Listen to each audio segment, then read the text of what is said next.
Good evening. Thank you for joining me here on the Royal House of Ra. I am your host Ramses Khufu El Ra, and tonight's show is episode 32, the Ptolemaic Dynasty Part 1. Now, I had done the show earlier at 5 p.m. on time, but there were some technical difficulties. I had redone the show a couple minutes afterwards, and what was going on is that it seems like the show was repeating itself constantly, and it just sounded horrible. So I'm redoing the show now. Okay, so hopefully this time around everything will work fine. Okay, so as I mentioned, this is the Greco-Roman period of Kemet. Now, at this point, Kemet is no longer known as Kemet. It's known as Egypt. This is the Greek name of Egypt. This is where the name came from. So from now on, I'm going to call it Egypt, no longer calling it Kemet. I hope everyone had a pleasant weekend. Thank you for tuning in to today's show and being patient with me. You do have some errors, so it's best to fix the errors and just redo this whole thing. Also, I'd like to give a thanks to those who subscribe to the show. Thank you for your support. And thank those who support the show. Hit that like button. That helps with the algorithms on this show, and also subscribe and hit the notification button so you know when new shows are aired. Okay, so let's get into the show. Before we start, let's start out with the Ptolemaic Dynasty, when it began and ended. The Ptolemaic Dynasty began in 305 BC and ended in 30 BC. The pharaohs of this dynasty. In part 1, I'm going to talk about Ptolemy the First to Ptolemy the Seventh in part 1. So Ptolemy the First, also known as Soter the First, reigned in 305 to 282 BC. Ptolemy the Second, also known as Philadelphus, reigned 285 to 246 BC. Ptolemy III, also known as Euergetes I, reigned 246 to 222 BC. Also Ptolemy IV, also known as Philopator, reigned 222 to 205 BC. Ptolemy V, also known as Epiphanes, reigned 205 to 180 BC. Ptolemy VI, also known as Philometor, reigned 180 to 164 BC and reigned the second time for 163 to 145 BC. And Ptolemy VII, also known as Neo Philopator, reigned 145 BC, and there is no cartouche for him. Okay, so let's get into this. When Alexander left Egypt to conquer the rest of the known world, he left the Persian infrastructure in place and appointed as the satrap one Cleomenes, a banker of Naucratis. This post was next taken over by Ptolemy I, the son of Legas, Alexander's boyhood friend at Pella, who later became one of his trusted generals. When Alexander died in 323 BC, Ptolemy acted normally, at least as satrap for Alexander's two successors in Egypt. Cleomenes is Alexander's name. In Alexander's name, had extorted money from the people, robbed temples, and worse, embezzled the soldiers' pay. Ptolemy had little option when he found out but to try, sentence, and execute him. With the breakup of Alexander's empire and no strong and obvious heir, his generals, known as the Diadoches, pursued their independent interests. Ptolemy moved to Egypt, answerable in name only to the Council of State that had been set up in Babylon after Alexander's death, and to Perdiccas, the regent, who held Alexander's signet reign. Okay, so at the beginning of this, Ptolemy I was one of Alexander the Great's generals. Also,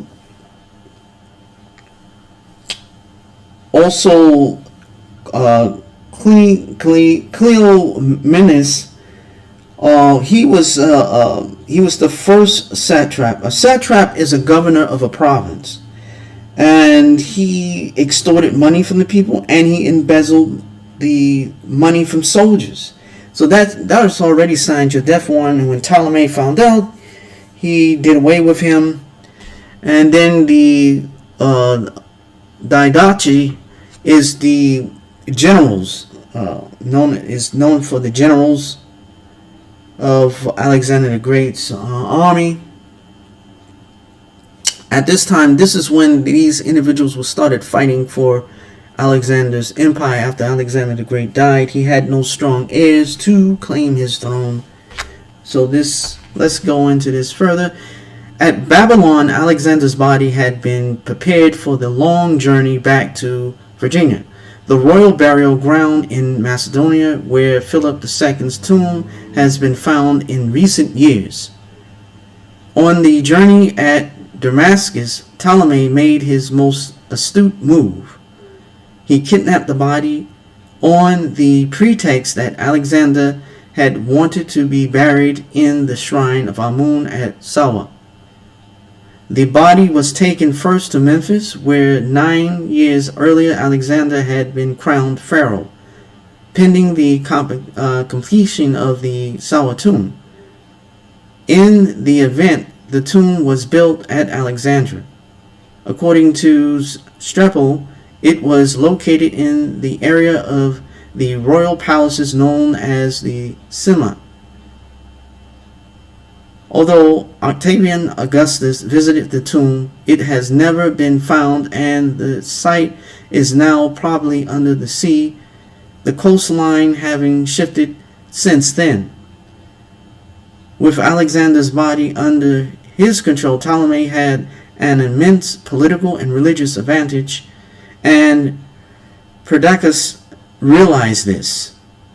In the spring of 321 BC, he marched against Ptolemy with an army of 5,000 cavalry and 20,000 infantry, but was repulsed near Memphis and then murdered by his own officers.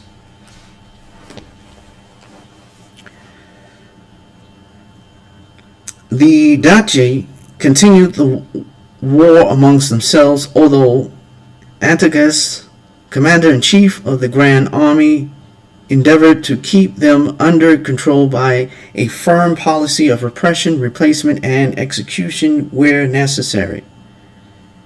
To ward him off, 3 of the Daci, Ptolemy, Lysimachus, and Cassandra, entered into an uneasy alliance that was to pay handsome dividends. When Anganus prepared to attack Cassandra in Macedon, Ptolemy marched against Antiochus, son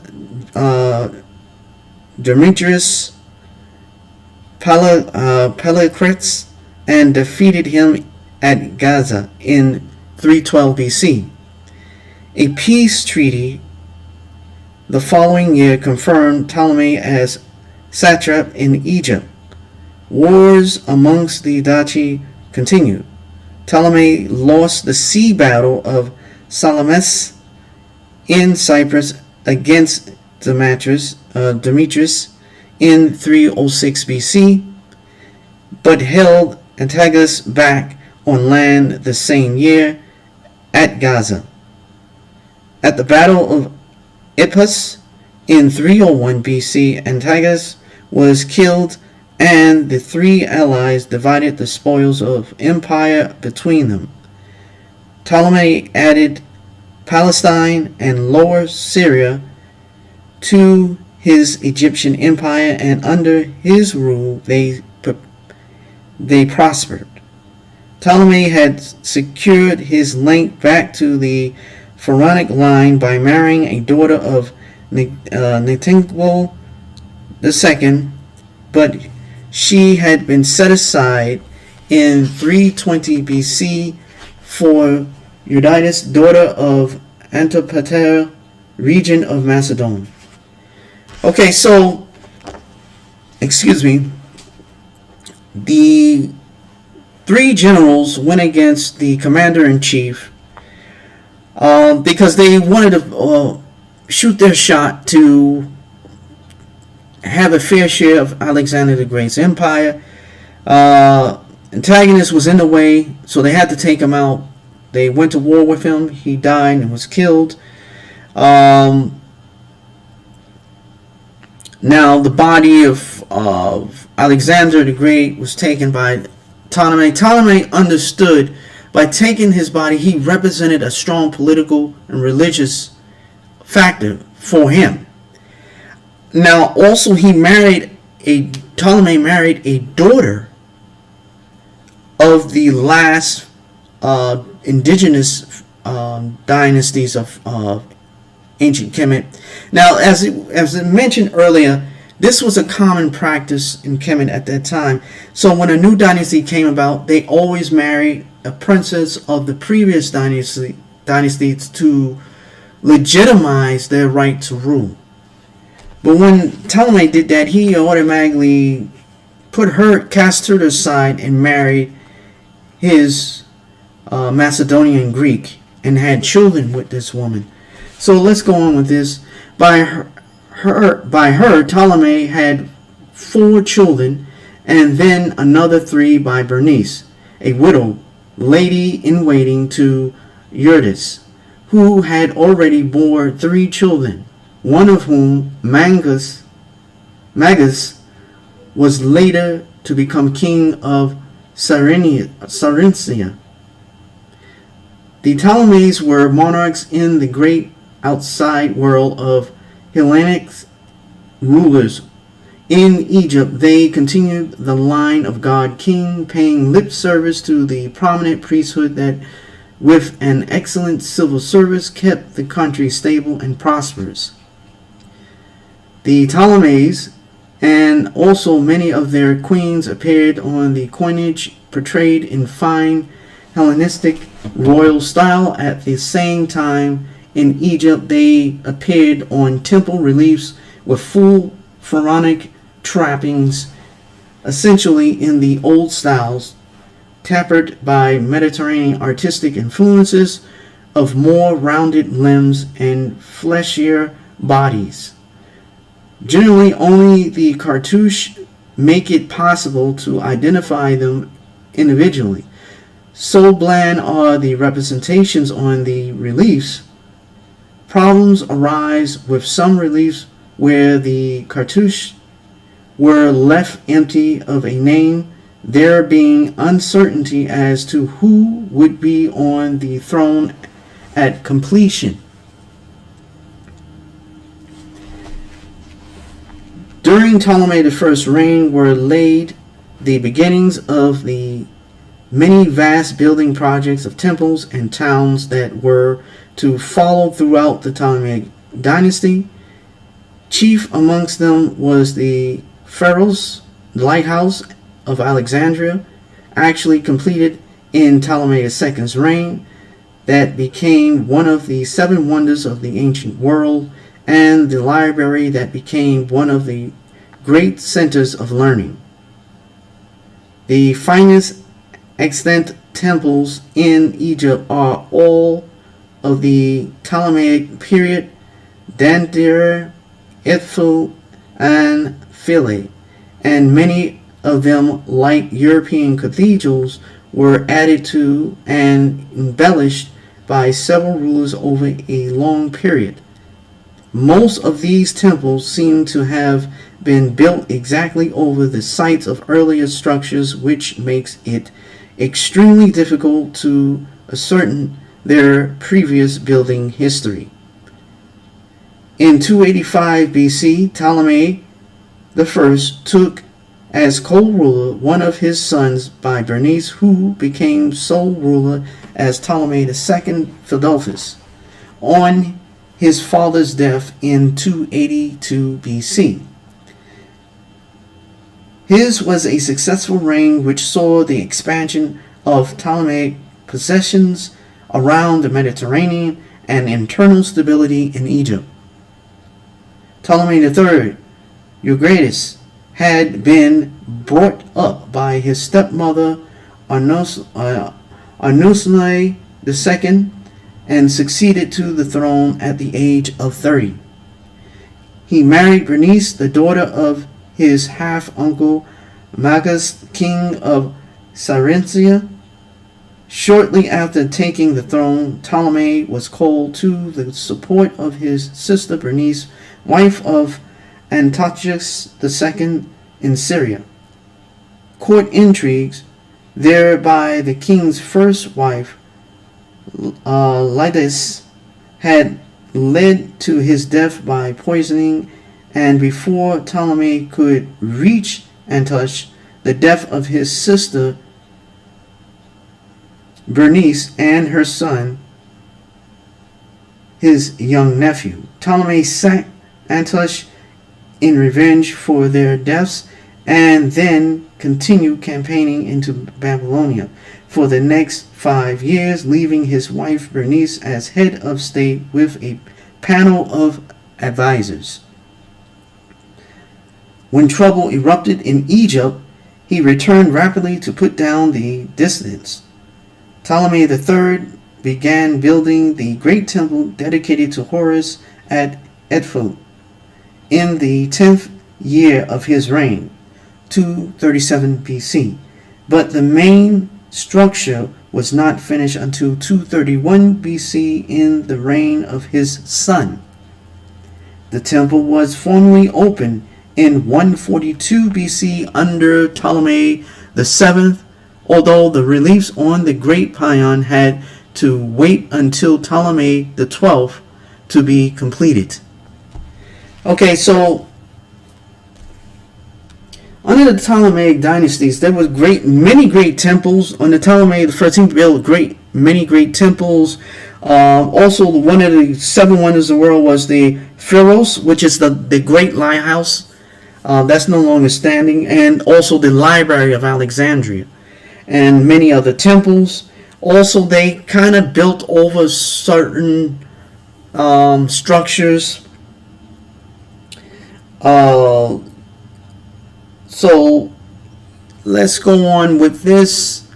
Like his father, Ptolemy III's reign of 25 years saw Egypt prosper and expand, and he was succeeded by his eldest son, Ptolemy IV Philopator, in 222 BC. Excuse me.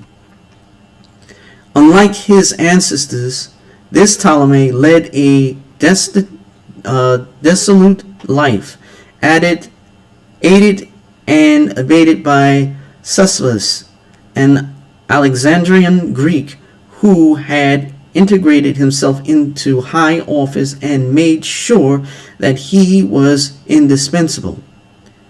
Acting on a wild rumor that Sisyphus may well have started, Ptolemy agreed to have his mother Bernice and his brother Magas respectively poisoned and scalded to death within a year of his ascension. There was one military excursion during Ptolemy IV's reign when Antiochus III of Syria led to believe that Egypt would be easy prey under its desolate monarch. Moved through Phoenicia, taking Egyptian vassal cities. Fortunately for Ptolemy, Antiochus held back from the fortress city of Pelusium, which could not have withstood him, and agreed to a 4-month truce that Ptolemy, with Seleucus' aid, used to recruit foreign mercenaries and train an Egyptian levy army.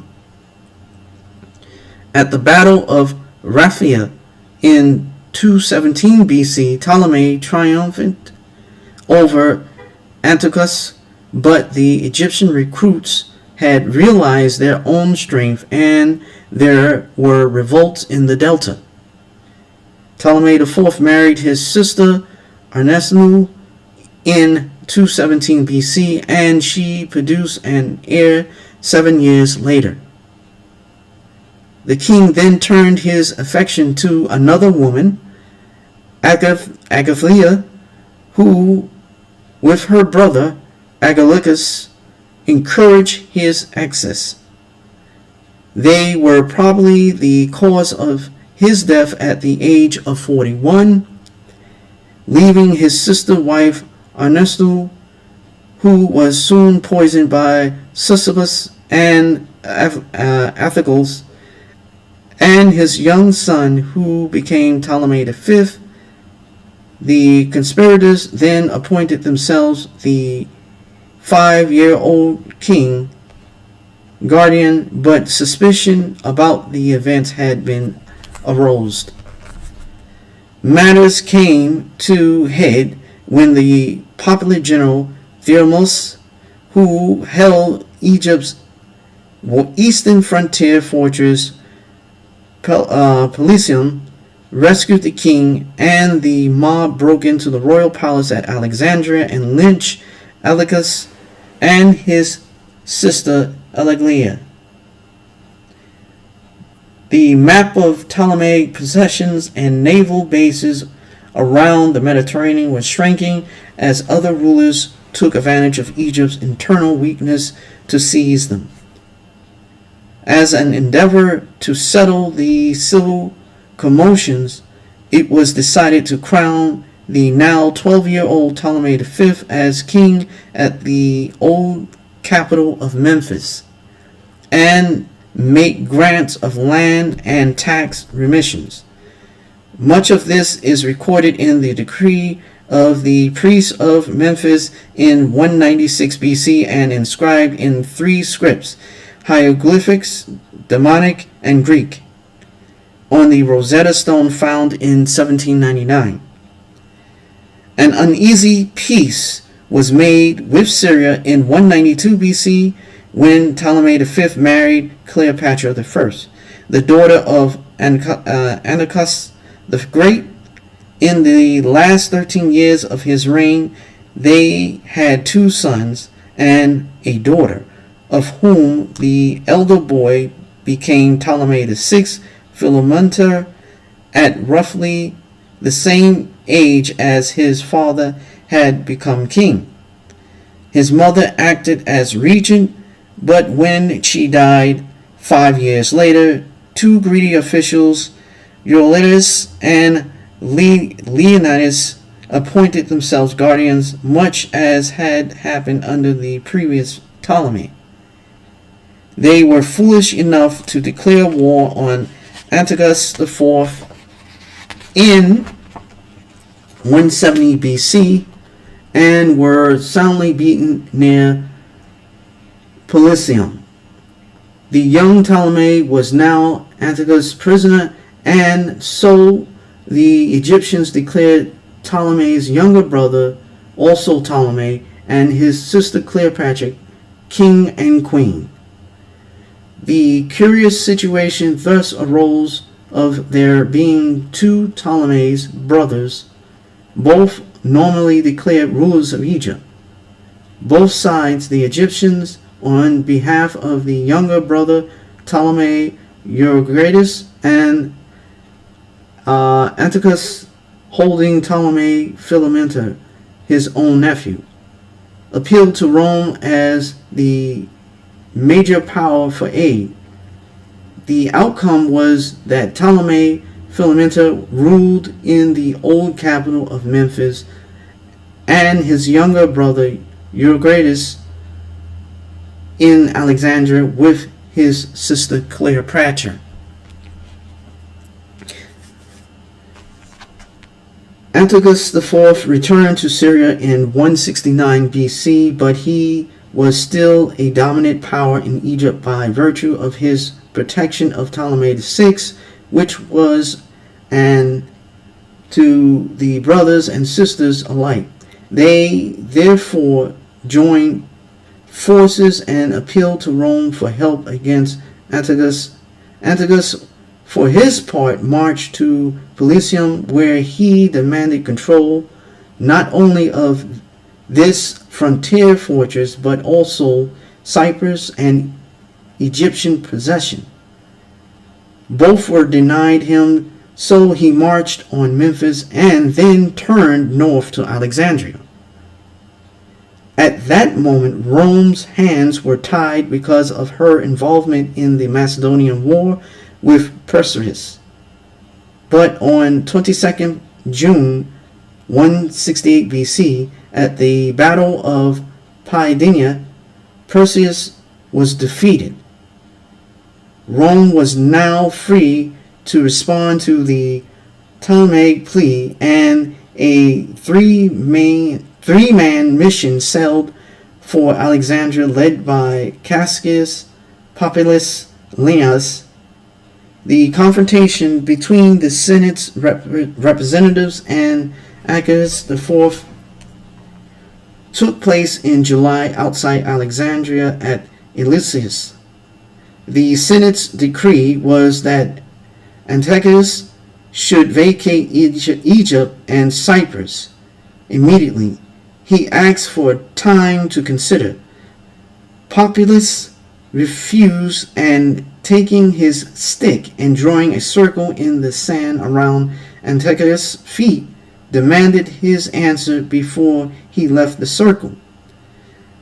Antiochus realized that Rome was now the major state in the Mediterranean. He had no option but to comply with the Senate's demand. Ptolemy VI was confirmed as ruler in Egypt, and his younger brother Euergetes was made king of Cilicia. The next quarter century of Ptolemy VI's reign passed quietly, with Egypt prospering. In 145 BC, however, he was mortally wounded in battle in Syria, where he had gone in support of his daughter Cleopatra Thea, who married to the dissolute Alexander Balus, 150 to 146 BC. Alexander was to be removed and subsequently beheaded by his own soldiers, and Demetrius II became king, similarly marrying Cleopatra Thea.